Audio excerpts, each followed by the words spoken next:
Assalamu alaikum wa rahmatullahi wa barakatuh. We all know taharat or purity is a condition for validity of prayer. We need to be pure of both najasat-e hikmi and najasat-e haqiqi. Najasat-e hikmi, hidden impurity, means being in a state when ghusl is obligatory or not being in a state of wuzu. Ghusl imparts us taharat kubra or greater purity. Wuzu imparts us taharat sughra or smaller purity. As regards najasat haqiqi, manifest or tangible impurity like urine, pus, flowing blood, both our bodies and garments need to be pure of any najas things. Purification from najasat haqiqi most often requires water. Tayammum is an Islamic ritual for purification. It is an alternative to ghusl or wuzu if water is not readily available or if one is suffering from a disease which is most likely to be aggravated by water.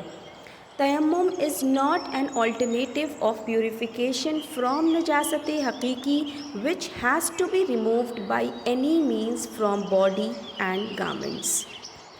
Tayammum is valid if done using anything that comes from the face of the earth such as dust, mud, rocks, sand and clay. Because Allah says in Surah Nisa ayat 43, perform tayammum with clean earth.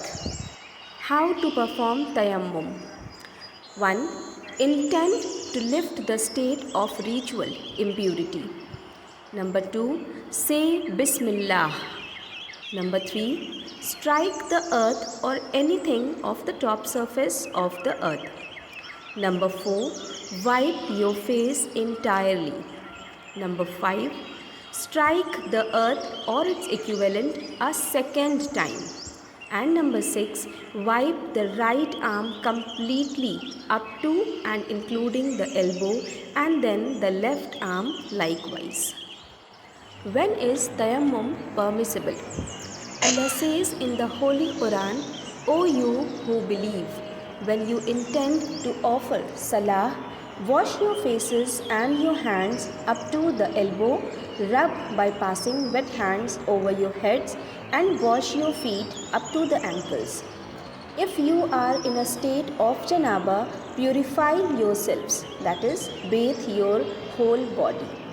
But if you are ill or on a journey or any of you comes after answering the call of nature or you have been in contact with women and you find no water, then perform tayammum with clean earth and rub therewith your faces and hands. Surah Maida, ayat 6.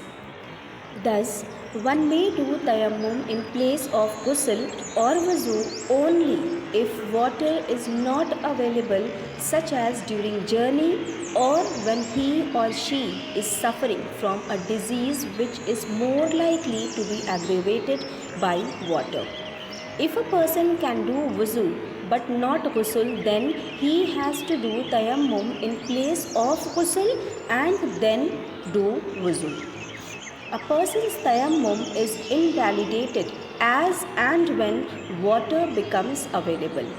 Tayammum is no longer permissible if sickness is gone. The same conditions that invalidate wuzu also invalidate tayammum if it was done instead of wuzu.